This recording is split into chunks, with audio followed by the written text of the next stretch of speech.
Don't use your phone. But I also want the pictures. So hello everyone. I need to do it like this. I see. My name is Judith Zoë Blijden. Thank you so much for coming. Today I would love to share some thoughts on dating apps and what I have learned, or what dating apps taught me about vulnerability and algorithmic love. So my name is Judith Zoë Blijden. I am a philosopher, so I completely agreed with the last speaker that people should study philosophy before they study data science. And I do public philosophy. I'm also a lawyer. I focus on, with my lawyer things and with my philosophy things, I focus on our relationship with technology. And as a public philosopher, I'm interested in thinking with other people about what it means to be human and what it means to live a good life. I do public philosophy because I think that there is a lot of relevant knowledge outside of academia that is really relevant for these questions. So I try to think about philosophical concepts together with other people in a way that's interactive and participative. And I also try to create new insights or thoughts that are also accessible for everyone. So I try to translate my insights into creative products. So I make podcasts, but I'm also looking into other different kinds of interventions that allow people to understand the topic, think about it, and interact with it in the real world. So today, or what I do initially is, basically I examine a concept, a philosophical concept, by looking at how it is translated into a technological application. And at the same time, I try to practice that concept also in the way I conduct my own life. So that sounds still a little bit conceptual, but it's not necessarily. So today, we're talking about the concept vulnerability. And I looked at how this concept is translated into dating apps. That's a technological application. And while I am doing this research, I'm also practicing vulnerability in my life. And that's just, so those are the three levels of my research. And I'm also making it public through a podcast, although I'll talk about it a little bit more in the presentation, because my project changed, some dimensions changed quite a bit because of the contents and the insights I got. So I'm working out how I can appropriately give people insights in the things that I found. So today I'm going to start to talk a bit about vulnerability, then I'm going to talk about dating apps, and also about my own practice of practicing vulnerability. So vulnerability is a concept I really want to look into, because I think in the way we talk daily about this concept in our day-to-day speech, but also in media or in film, I think it's often misunderstood. Also, by the way, in law, in legislation, and in policies. Vulnerability is often seen or equated with weakness or something faulty with the body, and it's often put on certain people or certain groups of people as vulnerable, as if something is faulty with them or something is weak about them, which I think is not true.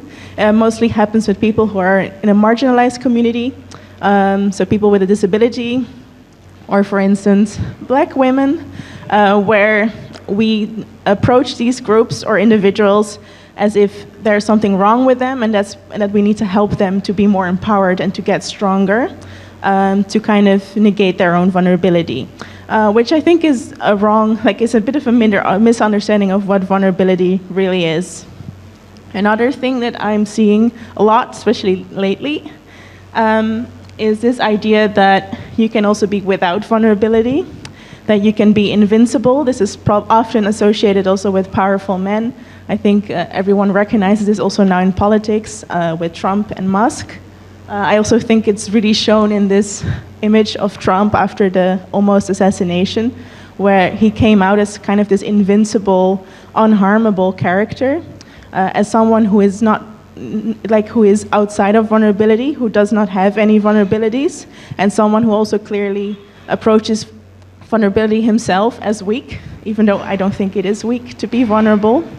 I was watching Lord of the Rings last week, and I was like, I'm going to add this to my presentation, because in the first movie, The Fellowship of the Ring, you have this scene where Boromir, who is the man you see here on the picture, he's tasked with others to protect hobbits, who are also small and vulnerable and weak. That's how they're portrayed in the movie.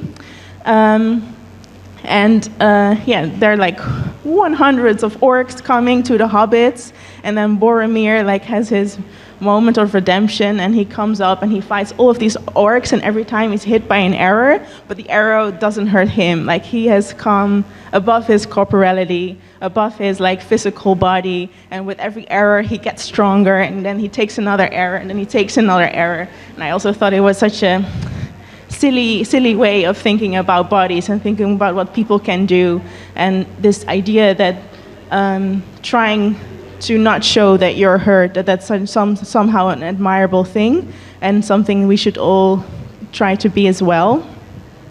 Yeah, so I think vulnerability in these two forms is very common, and I think both they are a bit, yeah, if you look from the philosophical theory around vulnerability, they kind of miss the point about what vulnerability actually is.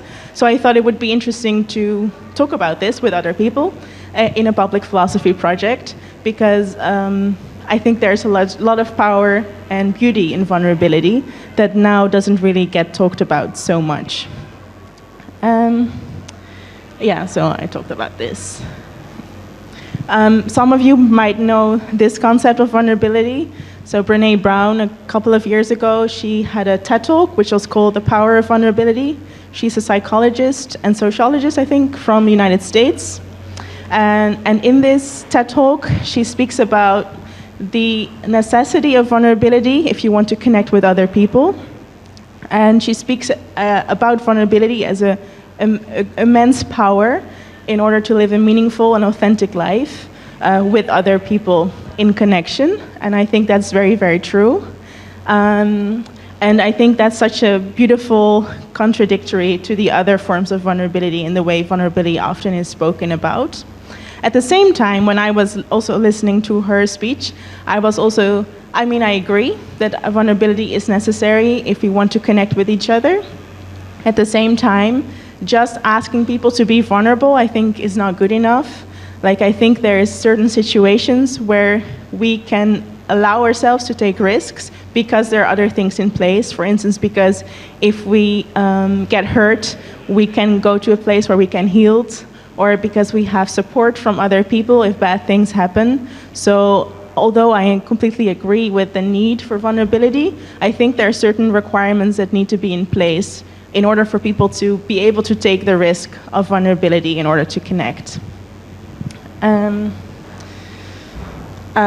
Yeah, because vulnerability indicates that we can get harmed. And vulnerability, I think, indicates as well, because it's such a beautiful thing in order to connect with other people, that we are valuable and that we also deserve protection. So yeah, vulnerability not only requires bravery and like the strength of an individual to take a risk, even though you don't know what it might get you, whether you get hurt or you fall in love, but it also requires protection for people to be able, when you get hurt, to get healed. Yeah. So in feminist philosophical theory, there is one taxonomy of vulnerability that's developed by Catriona Mackenzie, and I think she really did really well in categorizing different forms of vulnerability, and I think this really helps in the way we speak about vulnerability and also how we can examine it as a concept. So she dissects 3 different sources of vulnerability. The first one is intrinsic. So it has to do with our human nature. It's a form of vulnerability that everyone has. It's the intrinsic vulnerability that comes with being alive, with having a body that can die, but also with things that we all need as humans. We all need to belong in a group. We all need some form of connection. We all need affection. And these things are both beautiful, but can also, if they're abused or used against us, can also harm us. So I think, yeah, these sources are inherent to our existence. They're also unavoidable to a certain degree, but we can both use them in order to live a meaningful life, but they can also be used against us to harm us unjustly. Then the second one is situational. So situational, like sources of situational vulnerability are things outside of us that make us more vulnerable. So they're mostly social, political context of our lives. I was thinking also the other week, because there's so many news now about the United States, but one of the examples that I had in mind was, for instance, if you're transgender and you're now living in the United States, especially if you're under 18, and you now live suddenly in a country with a government that is highly criminalizing your identity. So I think this is a good example because it's situational, so the vulnerability comes from outside and is abused by people outside of you. It has nothing to do with your own body or whether it's faulty or weak. It shouldn't be confused as the first one, but it's the second one. So things in your situation change by other people who are trying to harm you in a certain way, in this sense, because of your identity. And then you also have pathogenic vulnerabilities. So these are sources of vulnerabilities, also come from outside, and they usually come from interventions that aim to mitigate vulnerability or help help to make you feel better in a certain way. So you have many different forms, like a government policy can be this, but also a technological application can become a pathogenic source of vulnerability. To give an example, or a Dutch example, is for instance the toeslagenaffaire. So, I don't know, it's difficult to explain very quickly, but in the Netherlands you have this system within our tax system where if you have children and you need to have more money to have your children on daycare, the government would give you money. However, like a couple of years ago, it turned out that the government was looking at the people who applied for this funding from a very racist and also partially classist point of view, and was labeling people as fraud even though they didn't commit any fraud, and then kind of put them in a financial crisis by asking a lot of money back. So it's like a policy that was invented to help people with their daycare, but then actually helps, like in the worst case, can result in people losing custody over their children. So yeah, that's a good example of a pathogenic form of vulnerability. Technological applications can also do this. They can be created because of a certain reason, for instance, dating apps being created to make us connect easier with each other, but then can end up, for instance, making people feel more isolated or rejected. Yeah, so this is kind of the heart of what I am looking at, and if I talk about vulnerability, I talk about it within the taxonomy of this framework. Yeah, so I went to the dating apps with this assumption that we need to be vulnerable to authentically connect to each other, and I was really curious whether in dating apps there is actually space for this, because dating apps also in line with the presentation we just saw, but in general we know that they're connected to business models that use data to sell to ads, etc. And yeah, there's a lot of research on dating apps which made me question whether there's actually space for vulnerability in such an app, and especially apps that promise connection and love. I thought it really should make place for vulnerability. So I went into this really, I thought, oh, there's not going to be any vulnerability there. It's probably a horrible place. I never used dating apps also before this. But I also was very curious in like how would it look like? How does vulnerability look like online? How is it abused? How is it used? How is it shown by people who are on dating apps? So this is the application, the dating apps, and also my personal practice. I know I'm gonna solve this. Yeah, so what I do or try to do in my research is I use myself as like a little pawn that I put a lot of stuff onto, to not only look at the topic as like an objective external observer, because I don't believe in objectivity in that way, but as a subject, just like the other people that I ask, like how do you feel when you use a dating app, I also put myself in the same position. And also I don't only want to look at a concept from a theoretical point of view, I also want to learn myself how I can practice the concept and make it part of my life and how I live. And this is also a source of research for me. So what I did, I also started being active on dating apps. So I made a profile on Bumble, Hinge, and Tinder. And I immerse myself in the world of dating apps. And this was also an authentic, honest approach to dating apps. So I didn't just go on there to be like a lurker to the other people. I really was there to find love, to go on dates, and to talk to people. But I also was there to talk to people about vulnerability, because that's the thing I'm researching at the moment. So here you can see my profile. I think it's very accurate, like about who I am. So I thought, because of course I also read a lot about dating apps and the research that's being done on it. Like one of the bigger researches that came out 2 years ago is from April Williams, and she looked at how like social and also racist conceptions that we have in society are translated into the algorithm of dating apps. And she found that the algorithm works in a very, I don't have the right word, like it makes differences much bigger than it is, and also shows you much more one thing than you would have in normal life. So in normal life, you have a variety of people that you can meet, but an algorithm sorts the people that you will see for you, and it will do that based on the average data. We don't know exactly, because of course these apps don't like openly publish this. But as far as we can tell, and what she saw is that one of the consequences that racist ideas also about attractiveness are really translated into the algorithm, which mostly means, like for men, if you're an Asian man, she did it in the United States context, your profile is shown much less to other people, which also means that you have less matches, or a chance of less matches. And with women, it's mostly black women. Like there's like this hierarchy of kind of races, and what people expect is also much less shown to other people. So I knew about this research a lot, so I thought, oh, probably I'm going to experience this to a degree.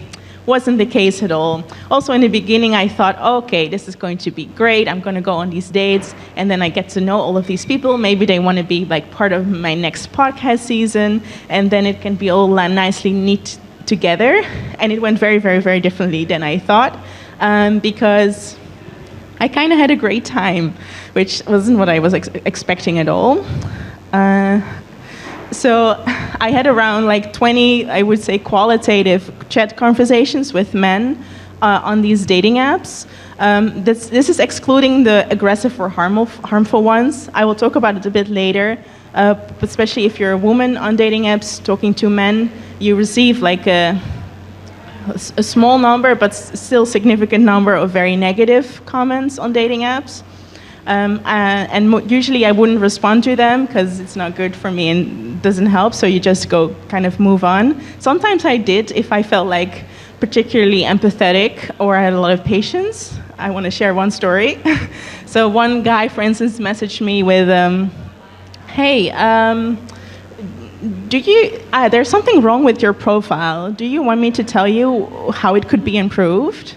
Which is such a kind of way of playing on someone being insecure. Of course, I replied because I was feeling like great that day. I replied with something like, no, thank you. My profile is amazing. But if you need tips, let me know. Maybe for next time. It's not the nicest way to start a conversation. Maybe ask about someone's hobbies. Have a good day. And then he responded with, oh yeah, actually you're right. It's just very difficult on these apps because most women don't respond to me and I don't know how to have a conversation. And then we kind of talked about that. So it was like, I had the best time talking to people there. And also I had such open and lovely conversations also in the chats. Also, I was like swiping people that I actually was interested in. I wasn't swiping just for the experiment. And yeah, it really, I was kind of, I'm like in this field for a long time, so I had already had an opinion about what I could maybe expect on these dating apps, but it was much nicer, and it really helped me also see that there are so many sweet, kind, wonderful men out there. So it was quite nice. I also, my sister's like, you're crazy. Oh.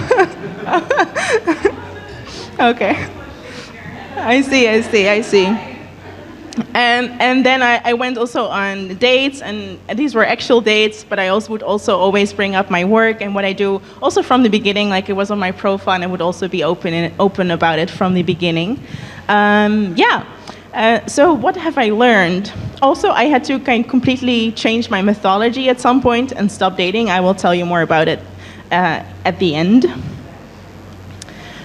So what I found is that there was a really wide variety of experiences, and that there's a very large gap between the experiences of men and women, and that dating apps are not a shared space at all. So dating apps are, like many technological applications, are a personalized space, although I really don't like the word personalized, because personalized seems as if it's like really nice and made for you, but that's not necessarily the case.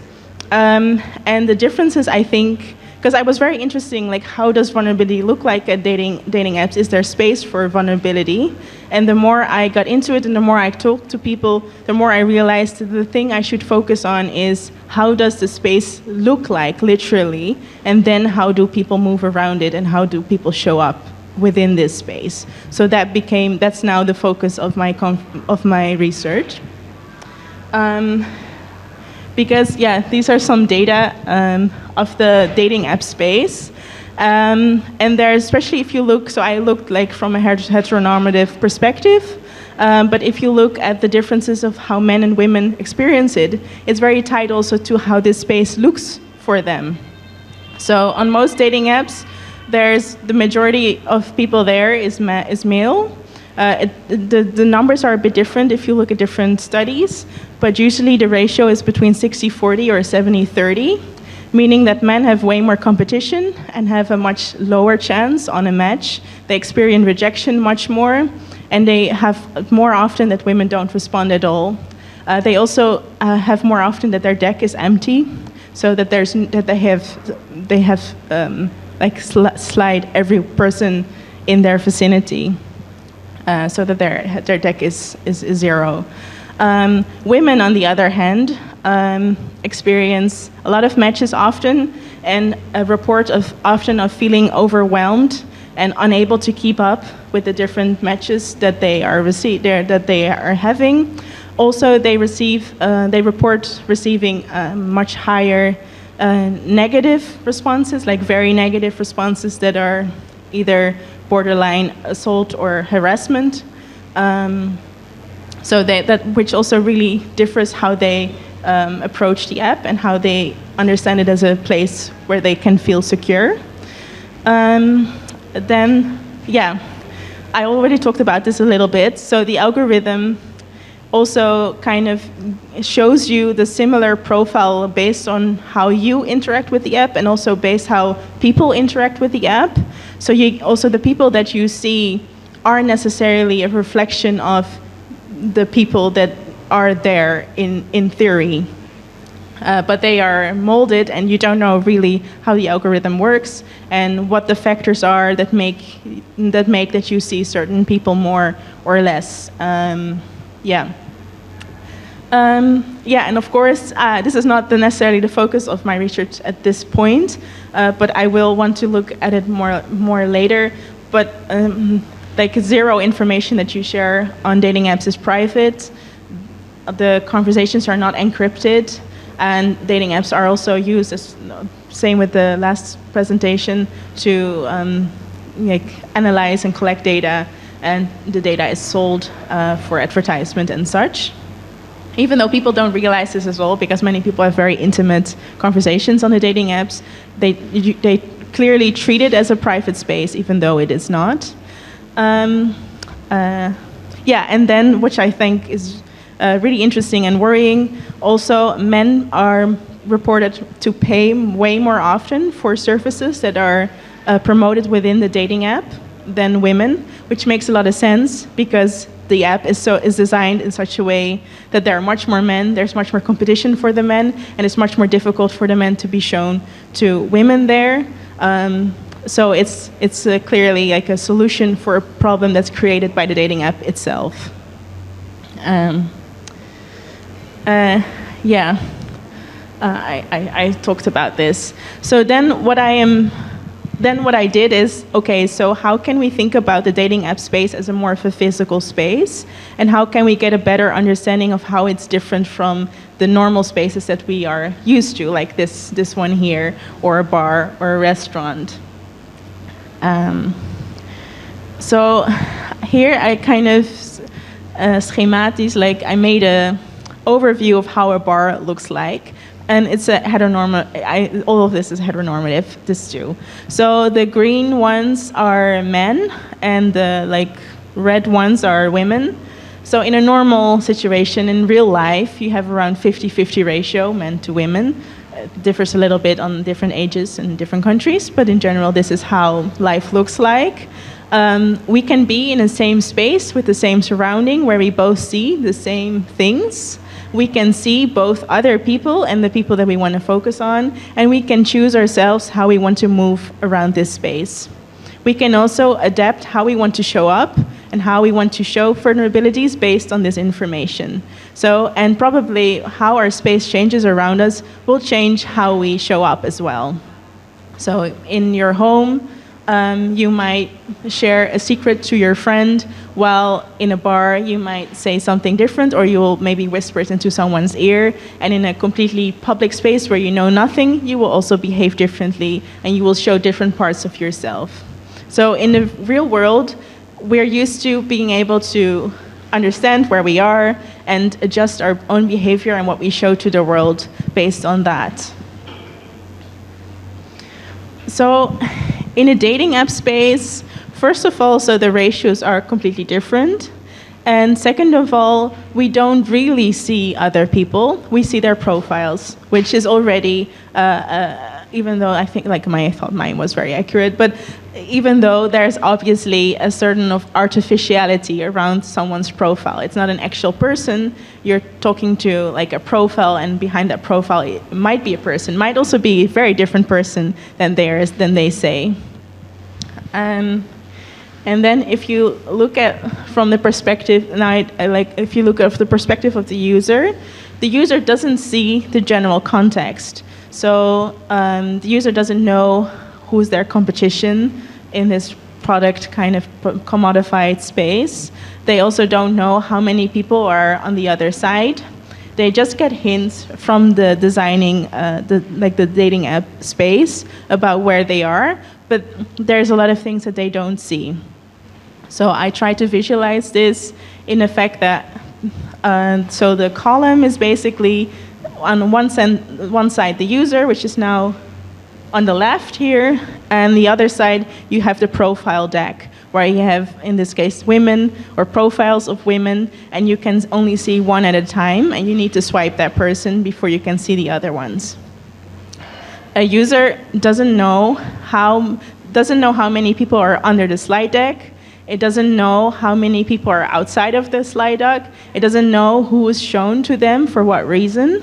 And and the app also can indicate things that are differently from what they actually are. So what dating apps do, especially they do it to everyone, but men use these features more often, is that they show like this, like there are so many people who like you, and then you have to pay to find out how many people like you and whether those people are actually real people.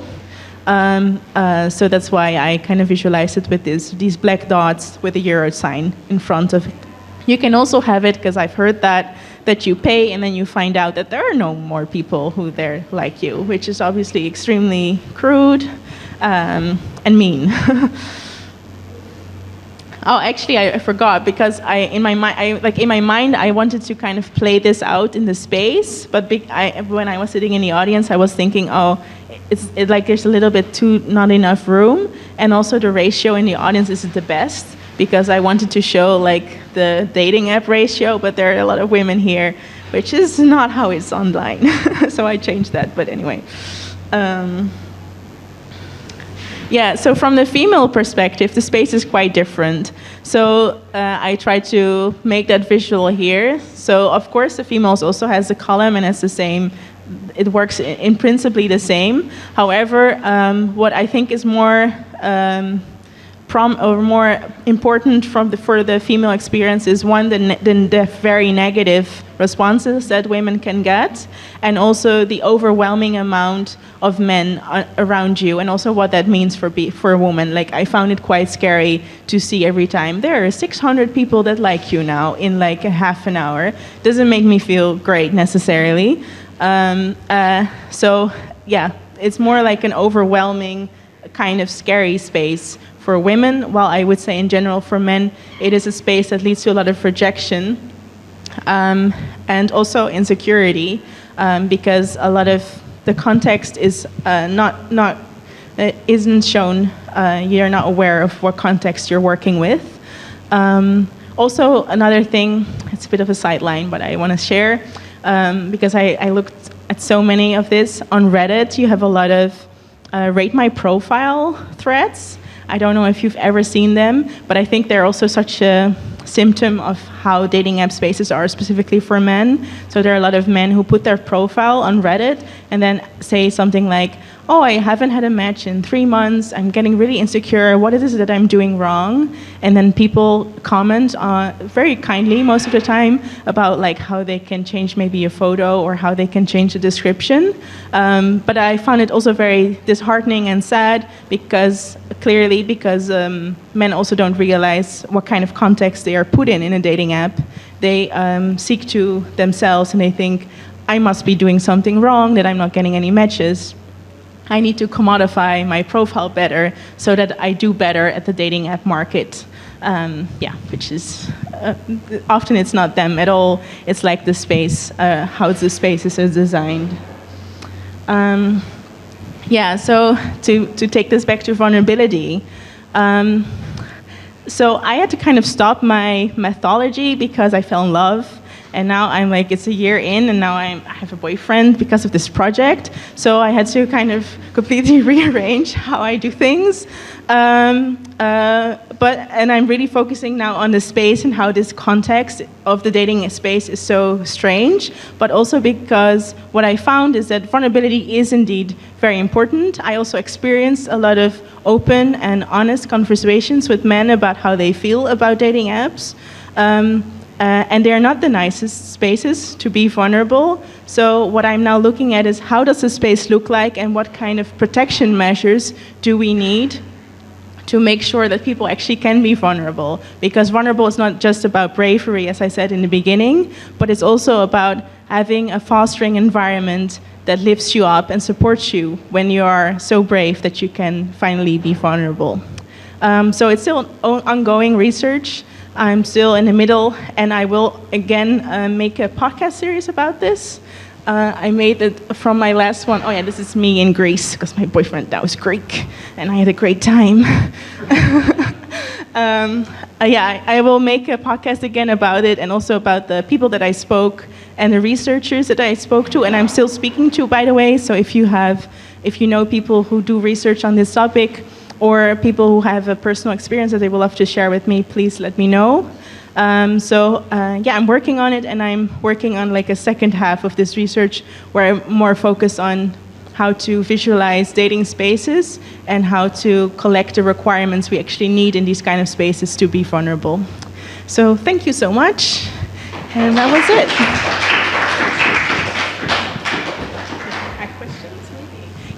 Maybe there are questions or thoughts people want to share? Yeah? No? Yeah? Thank you so much. That was really beautiful, and I always enjoy hearing you speak. I think with your talk today, there were a lot of parallels between one of the films that was shown yesterday, and it talked about incels, and it was like a compassionate view towards them, and showed how men are often disadvantaged within this, and how then this can lead to misogyny and everything. And there were a lot of parallels between what you showed, and there was also in her film, there were videos saying, like, it was examples of these videos that these men watch, and it was like 30 tips to increase your chances of getting viewed on Tinder. So I just noticed a lot of parallels with that. But in addition to vulnerability, how can we foster this more understanding and empathetic view towards this? And like shift the dating scene in a sense to where love is not commodified, and because of course like these apps make a profit the longer we stay on them, so it's I don't know, it's difficult. But do you have any tips, whether it's regulation or more societal movements, besides, because I think I love what you said about vulnerability, I love Brené Brown, I love all of that, but I think at the same time it can be kind of difficult when a lot of particularly Western societies have it ingrained in them, like vulnerability is a sign of weakness. So within these dating apps, do you have any like further tips to help shift the narrative on that and shift the paradigm in a sense? I mean, I don't have a quick solution. I think it is very difficult. So why I also want to visualize the online dating space is to try and get more understanding of people, that these spaces are very different for people who are interact with it, because I sort of talked a lot with my female friends on their dating app experience, and they were often jokingly using it sometimes and being very very unaware how it is for men to be on these dating app spaces. So at least what I want to do, so in the next phase, is to make the dating space more visual, to make it also a bit more shared. Because I think one of the things that is difficult about the personalized spaces, which we see in dating apps, I think we also really see this with consuming news and stuff, that we need a sort of shared framework in order to connect and communicate. And communication cannot exist in these kind of, like, I express and then you express, but like there's no like reciprocity between it. So that's kind of what I try to do to help this, but I think it's very difficult. There are also, of course, many things that can be done also from a legal perspective, because the dating protection on dating apps is shit. You know, it's very, very, very bad. The privacy policies are very bad. I feel like you don't need new laws. Like, I think we need often more better enforcement when it comes to privacy. And then, yeah, the commodification part, I think it's very difficult. It's very tied, I think, to our capitalistic society and how we tend to make everything a market in order to understand value in things, even though, you know, you have like economic value, but you also have like intrinsic human value, and that cannot be marketed, I think. But how can we make this a more, I don't know, better? How can we make more people understand this? I don't know. It's a big challenge. Well, thank you. I really enjoyed it.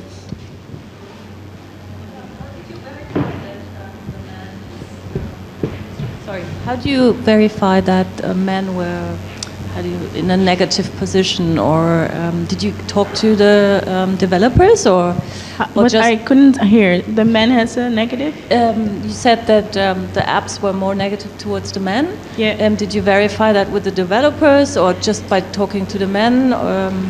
I'm not sure whether I said that. What I said is that men are more likely to use the paid services, so there is a lot of research on that. Yeah. So I'm basing on other people's quantitative research. Okay. What show they asked, I guess, through enquêtes, and I'm like Dutch and English. Like, I guess through forums, it's just academic research. I can share it with you if you're interested in the. Okay. But yeah, that's how I found that that's a thing. Okay. Yeah. Thank you for your talk. I also enjoyed it really much. But I was thinking about, so you're using the bar as a reference for a good place to interact with people, but I feel like today maybe these settings also, I don't know, could be updated about like feeling intimate, like having a nice conversation or being vulnerable there with someone else. So I was wondering if you're also thinking about other, I don't know, fun strategies that could be adopted in the digital space, but also in the real space. Yes. I'm not, but I think when I'm a bit further with the visualization of the digital spaces, and when I have like listed requirements that we need there for more vulnerability, my assumption, but I don't know yet, would be that they would also be relevant for actual spaces.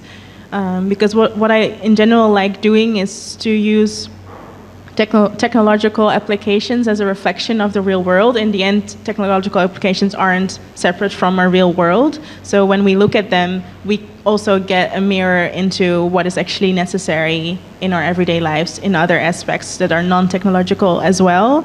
So I assume they will also be relevant for bar and like physical spaces, but I don't know yet for sure because I am not there yet.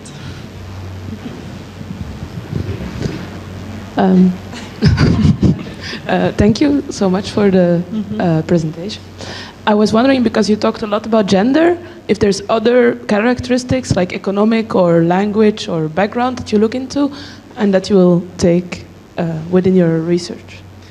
No, I haven't. I did it here in the Netherlands, so those were my barriers. It would be I don't think I have time to do it, but it would be super interesting. I did one workshop at CPDP, where there were also people from different countries, and in that workshop we also looked at dating apps and people's experiences, and there it was very clear that culture has a big influence in how people interact within dating apps as well. Like I know some people there from more Eastern European countries said that there was much more stigma on using dating apps at all, which made people also like not talk about it to their friends in real life, which I think probably also has a safety component in using the dating app space. And I think there are probably also definitely differences if you don't look at it from a heteronormative perspective, for instance, but I haven't. Yeah.